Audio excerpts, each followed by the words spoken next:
আমি শ্ৰীমন্ত শংকৰদেৱ সংঘ আজি একাদশ দিৱস অনুষ্ঠানটিত আমি তেওঁৰ সোঁৱৰণত এভাগী স্মৃতিচাৰণ আৰু স্মৰণিকা অনুষ্ঠানভাগী অনুষ্ঠিত কৰিবলৈ আগবাঢ়িছোঁ। আমাৰ অতি শ্ৰদ্ধাৰ সন্মানীয় শ্ৰীমন্ত শংকৰদেৱ সংঘৰ পদাধিকাৰ ভৱেন্দ্ৰনাথ ডেকা বাপ আৰু প্ৰধান সম্পাদক কুশল ঠাকুৰীয়া বাপ, শিক্ষা শাখাৰ সভাপতি যতীন চুতীয়া বাপ, শ্ৰীমন্ত শংকৰদেৱ সংঘৰ উপদেষ্টা কমলাকান্ত গগৈ বাপ, প্ৰচাৰক কামিনীকান্ত দত্ত বাপ, আমাৰ জিলাৰ উপদেষ্টা জয়ৰাম চাংমাই বাপ আমাৰ মাজত উপস্থিত হৈছেহি। গতিকে আজি আমি প্ৰথমেই শ্ৰীমন্ত শংকৰদেৱ সংঘৰ পদাধিকাৰ ভৱেন্দ্ৰনাথ ডেকা বাপক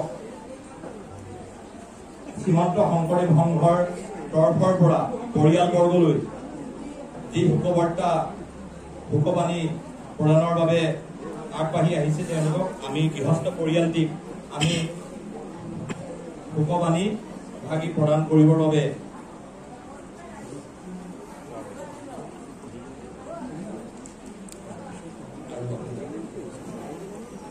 গৃহস্থ পৰিয়ালটোক আমি আগবাঢ়ি শ্ৰীমন্ত শংকৰদেৱ সংঘৰ পদাধিকাৰ আৰু প্ৰধান সম্পাদকৰ বাপৰ পৰা বাপ জনাৰ সোঁৱৰণত দি বাণী তেওঁলোকে পাঠ কৰিব আৰু আমাৰ সন্মানীয় প্ৰধান সম্পাদক বাপ জনাই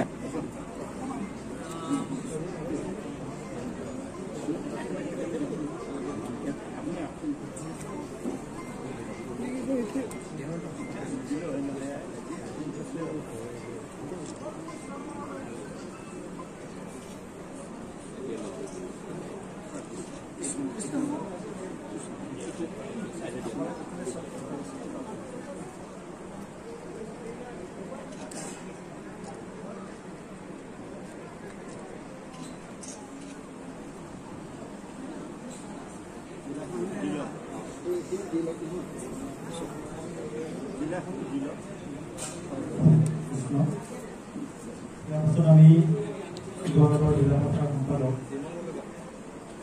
যুগল গগৈ বাপক আমি সংগঠনৰ বস্তুবাদী পাঠ কৰিবলৈ জনালোঁ আৰু জিলা শাখাৰ উপ সভাপতি তথা উপদেষ্টা বাপসকলক প্ৰদান কৰিবৰ কাৰণে আমি যথেষ্টভাৱে কৃষ্ণ জয়গুৰু সংঘ শ্ৰীমন্ত শংকৰদেৱ সংঘ শিৱসাগৰ জিলা শাখা পৰম সন্মানীয় সভাপতি মাধৱ ফুকন বাপজনলৈ জিলা শাখাৰ তৰফৰ পৰা আমি বাপজনলৈ এভাগী শ্ৰদ্ধাঞ্জলি পত্ৰ আমি প্ৰস্তুত কৰি আনিছোঁ। গতিকে আপোনালোকৰ আগত আমি এই সম্বৰ্ধনা পত্ৰভাগী আমি পাঠ কৰিবলৈ আহিছোঁ। জয়গুৰু শংকৰ শ্ৰীমন্ত শংকৰদেৱ সংঘ শিৱসাগৰ জিলা শাখা মূল কাৰ্যালয় পুৰণা আমোলাপতি শিৱসাগৰ 7855640 পৰম বৈষ্ণৱ মহাপুৰুষৰ একান্ত সেৱক শ্ৰীমন্ত শংকৰদেৱ সংঘ শিৱসাগৰ জিলা শাখাৰ সভাপতি প্ৰাক্তন মূলৰ সদস্য তথা মণিকাঞ্চন বাৰ্তাল সমিতিৰ প্ৰাক্তন সভাপতি একান্ত মহাপুৰুষীয়া বৈকুণ্ঠী মাধৱ ফুকন বাপুলৈ শ্ৰদ্ধাঞ্জলি। দিনাংক 10/8/2024 শ্ৰীমন্ত শংকৰদেৱ সংঘ শিৱসাগৰ জিলা শাখাৰ বৰ্ণিল ইতিহাসত ধুমুহাই মচি নিব নোৱাৰা এটা সোণালী অধ্যায়ৰ এখিলা পাত মাধৱ ফুকন। প্ৰাণৰ অনুষ্ঠান শ্ৰীমন্ত শংকৰদেৱ সংঘৰ প্ৰতি থকা ঐকান্তিক দায়বদ্ধতা, ন্যায়নিষ্ঠা, বৈপ্লৱিক চিন্তা চেতনাৰে অমায়িক সাধুবাদৰ নিয়ৰ্তিক্ত এজুপি দুৱাৰ দুবৰি মাধৱ ফুকন। শিৱসাগৰ জিলা শাখাৰ সভাপতিৰ আসন অলংকৃত কৰা স্বনামধন্য মহিৰু পুৰোধা বাপসকলৰ ভিতৰত মাধৱ ফুকন বাপ আছিল জিলা শাখাৰ পঞ্চদশগৰাকী সভাপতি। নিৰবিচ্ছিন্নভাৱে 1977 চনতে গুৰুসেৱাত আত্মনিয়োগ কৰি 1988 চনৰ 57 সংখ্যক ৰূপহী পথাৰ মূল অধিৱেশনৰ পানী যোগান সমিতিৰ সম্পাদক, শিৱসাগৰ নগৰ প্ৰাথমিক শাখাৰ সম্পাদক, জিলা শাখাৰ সোণালী জয়ন্তী অধিৱেশনৰ সহকাৰী সম্পাদক, জিলা শাখাৰ সহকাৰী সম্পাদক, 2016 চনৰ 85 সংখ্যক ৰূপহী পথাৰ মূল বাৰ্ষিক অধিৱেশন প্ৰস্তুতি সমিতিৰ সম্পাদক, জিলা শাখাৰ উপ সভাপতি, 2015 বৰ্ষত জিলা শাখাৰ সভাপতি, মূলৰ সদস্য তথা শ্ৰীমন্ত শংকৰদেৱ সংঘৰ মণিকাঞ্চন বাৰ্তালোচনীৰ সভাপতিৰ দায়িত্ব বহন কৰি শ্ৰীমন্ত শংকৰদেৱ সংঘ আৰু শিৱসাগৰ জিলা শাখাক যি নতুন মাত্ৰা প্ৰদান কৰিলে, এই জিলা শাখাৰ ইতিহাসত আৰু প্ৰতিজন একান্ত সংগী বা পায়ন্তৰত চিৰস্মৰণীয় হৈ ৰব। তেখেতৰ আকস্মিক গমনে জিলা শাখাৰ সমস্ত আইবাক সেৱক সেৱিকা আত্মীয় স্বজনে শোকত ম্ৰিয়মান হৈ চকুলো তুলিছে। শোক সন্তপ্ত পৰিয়ালবৰ্গলৈ এই শ্ৰদ্ধাঞ্জলিৰে সমবেদনা জ্ঞাপন কৰিছো আৰু তেখেতৰ বৈকুণ্ঠগামী আত্মাৰ চিৰশান্তি কামনা কৰি ভগৱানৰ ওচৰত প্ৰাৰ্থনা জনাইছো। ৱাচাংসী জিনাৰ্ণী যথা বিহায় নৱানী দেহান্ত্ৰী নৰুষ প্ৰাণী তথা শৰীৰাণী বিহায় জীৰ্ণা ন ন্যানী সংযুতি নৱানী গৃহী। গীতা 22:8। যেনেকৈ মানুহে পুৰণি বস্ত্ৰ এৰি নতুন বস্ত্ৰ পৰিধান কৰে, তেনেকৈ জীৱাত্মাই পুৰণি শৰীৰ ত্যাগ কৰি আন নতুন শৰীৰত প্ৰৱেশ কৰে। এয়া স্বয়ং ভগৱানৰ মুখ নিশ্চিত অমৃতবাণী। আত্মা অমৰ, মাত্ৰ দেহাটোহে বিনাশী। আত্মাৰ বাস্তৱিক জন্ম মৃত্যু পুনৰ জন্ম নাই, কাৰণ আত্মা অব্যক্ত, নিত্য, সৰ্বাগত, শাশ্বত, অচল, স্থিৰ আৰু নিৰ্গুণ, যি সকলো জন্মতে একে থাকে। সেইদৰে শ্ৰদ্ধাভাজন মাধৱ ফুকন বাপৰ আপোন আত্মাই পৰম ধামলৈ গতি কৰিলে। মহাশক্তিৰ অনন্ত ক্ষেত্ৰলৈ উত্তৰণ ঘটিল, জগতৰ পৰম জ্যোতিত বিলীন হৈ গল। মৃত্যুৰ তোলাচনীৰে জীৱনক জপিব পাৰি বাবেহে জীৱনৰ মানৱতা বেছি। মৃত্যুৱে জীৱনৰ পৰিসমাপ্তি নে? এই প্ৰশ্নই আজীৱন মানুহৰ মনত দোলা দি আহিছে। ভাৰতীয় দৰ্শনৰ বাদে ইয়াৰ সঠিক উত্তৰ কোনেও উলিয়াব পৰা নাই। আমাৰ জন্মৰ লগে লগেই মৃত্যুৰ তাৰিখো নিশ্চিতভাৱে খোদিত হৈ আছে। তথাপিও আমি শোক কৰো, আত্মীয়জনৰ মৃত্যুত ম্ৰিয়মান হওঁ। আচলতে আমি শোক নকৰো, আমাক কৰোৱাই। আমি নাকান্দো, আমাক কন্দুৱাই। আমি নমৰো, আমাৰ মৃত্যু ঘটায় কোনো এক অদৃশ্য শক্তিয়ে। এয়াই আচলতে বিষ্ণু মায়া। বৈকুণ্ঠগামী মাধৱ ফুকন বাপৰ কৰ্মনিষ্ঠা, কৰ্তব্য পৰায়ণতা, সাংগঠনিক দায়বদ্ধতা, সময়ানুৱৰ্তিতা, অমায়িক সাধুবাদ আদি গুণবোৰৰ বাবে তেখেত সকলোৰে প্ৰিয়ভাজন হৈ পৰিছিল। কিন্তু নিয়তিৰ নিয়ম মানি তেখেত গুচি গল দূৰলৈ, বহু দূৰলৈ, কোনোদিন ঘূৰি নহাৰ প্ৰতিশ্ৰুতিৰে। জীৱনৰ এই নিৰ্ঘাত সত্যক স্বীকাৰ কৰিও তেখেতৰ অনুপস্থিতিত আমাৰ মনবোৰ উকা উকা হৈ ৰৈছে। অশ্ৰুযুক্ত দুনয়নে শ্ৰদ্ধাৰ গীতাঞ্জলি জ্ঞাপন কৰি আজি পবিত্ৰ একাদশ দিৱসৰ দিনা তেখেতক শ্ৰদ্ধাৰে স্মৰণ কৰিছো আৰু বৈকুণ্ঠ ধামলৈ গতি কৰা আত্মাৰ সদ্গতি কামনা কৰি পৰমেশ্বৰৰ ওচৰত প্ৰাৰ্থনা জনাইছো। লগতে শোক আগৰত ম্ৰিয়মান হোৱা পৰিয়ালবৰ্গলৈ সহমৰ্মিতা জ্ঞাপন কৰি ভকত ভগৱন্তৰ চৰণত শিৱসাগৰ জিলা শাখাৰ তৰফৰ পৰা আন্তৰিক প্ৰণিপাত নিবেদিছো। সেৱাৰে যুগল প্ৰসাদ গগৈ, সম্পাদক শিৱসাগৰ জিলা শ্ৰীমন্ত শংকৰদেৱ মঞ্চ। লগতে আমাৰ জিলা শাখাৰ উপসভাপতি আমি তেখেতসকলক সহযোগ কৰিবলৈ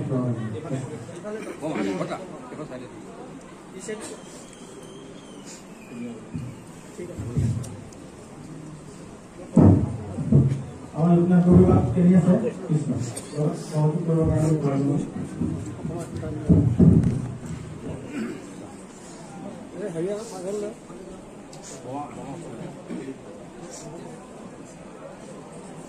খুৰি কাগজ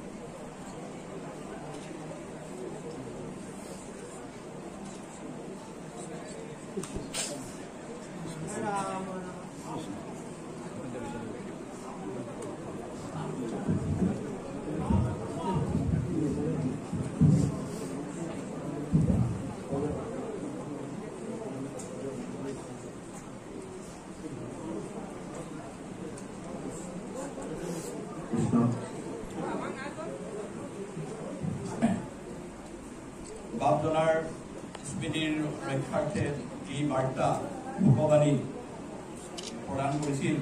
আমি সমস্তজনৰ শ্ৰীচৰণলৈ আমি সেৱা নিবেদন কৰিছোঁ আৰু সেই অনুষ্ঠান প্ৰতিষ্ঠানসকলৰ উপৰি আমাৰ গোলাঘাট জিলা শাখাৰ পৰা, নাজিৰা জিলা শাখাৰ পৰা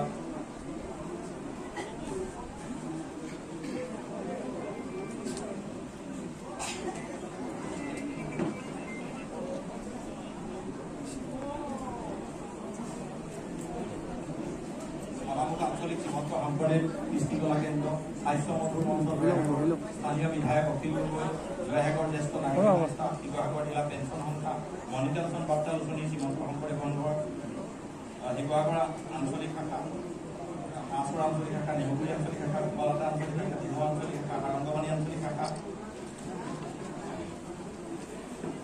পৰমানন্দ আঞ্চলিক শাখা, আমগুৰি আঞ্চলিক শাখা, কলগুৰি আঞ্চলিক শাখা, বিষ্ণুমুখ আঞ্চলিক শাখা, পাঞ্চবেন্দ্ৰ আঞ্চলিক শাখা, কেন্দ্ৰীয় সেৱা বাহিনী 574 সংখ্যক গুৰু আবিৰ্ভাৱ মহোৎসৱৰ আদৰণি সমিতি, 72 সংখ্যক জিলা বাৰ্ষিক অধিৱেশনৰ আদৰণি সমিতি, শিশু একাত্মিক কল্যাণ সমিতি, সংস্কৃতি শাখা, চিলড্ৰেন ক্ৰেডিট কোঅপাৰেটিভ ছ'চাইটি, শংকৰী সংস্কৃতি প্ৰকল্প, গৃহ নিৰ্মাণ শাখা, শিক্ষা শাখা, তাৰোপৰি আমাৰ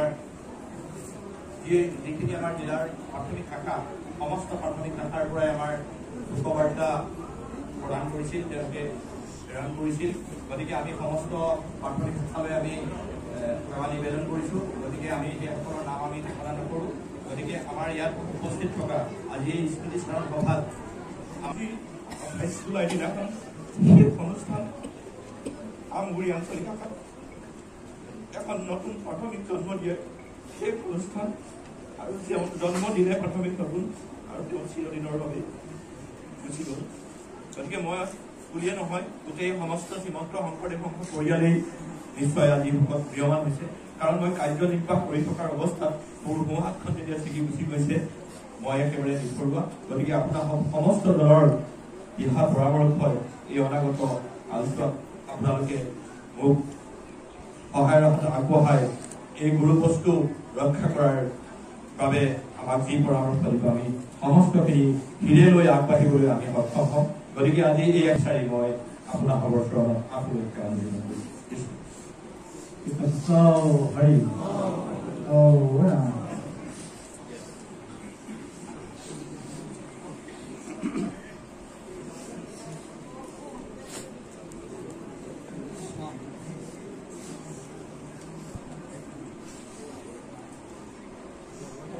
কৃষ্ণ শংকৰ হৰিৰা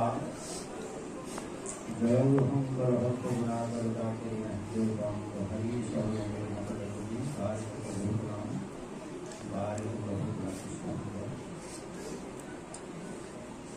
আজি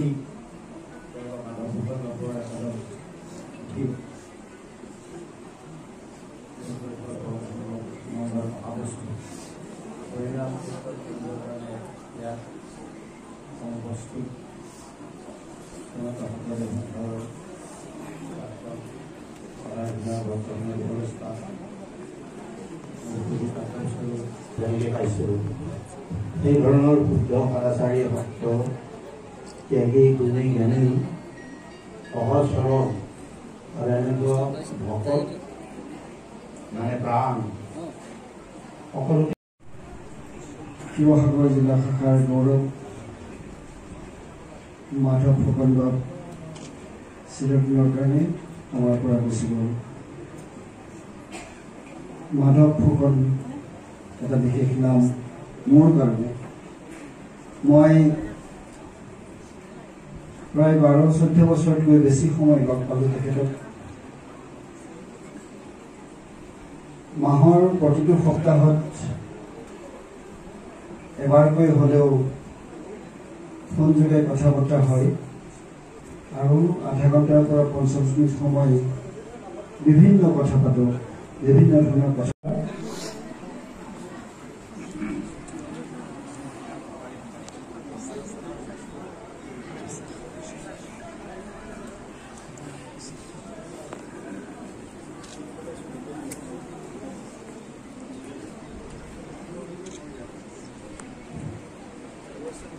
আমি এটা প্ৰাৰ্থনা গাম প্ৰথমতে সমস্যৰে আপোনালোকে প্ৰাৰ্থনা জুৰি গৈছোঁ।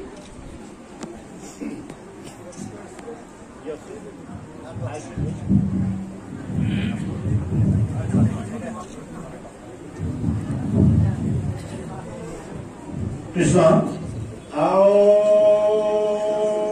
হৰি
উৰুলি দিম আইসকলে তেতিয়াহে উৰুলি দিব কৃষ্ণ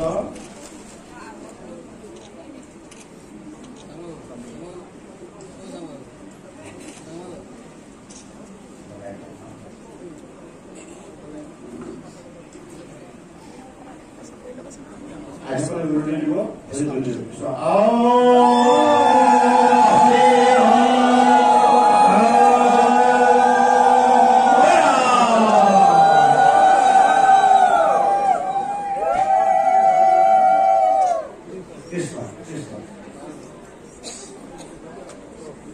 মাধৱ জ্যোতি শ্ৰীমন্ত শংকৰদেৱ সংঘৰ শিৱসাগৰ জিলাৰ অঞ্চলত গৰাকী সভাপতি শ্ৰীমন্ত শংকৰদেৱ সংঘৰ মহিলাজন ডাক্তৰ শ্ৰেণীৰ প্ৰাক্তন সভাপতি মাধৱ ফুকন গগৈ একাদশ দিৱস উপলক্ষে প্ৰকাশিত স্মৰণিকা আনগৰাকীয়ে জন্ম দিছে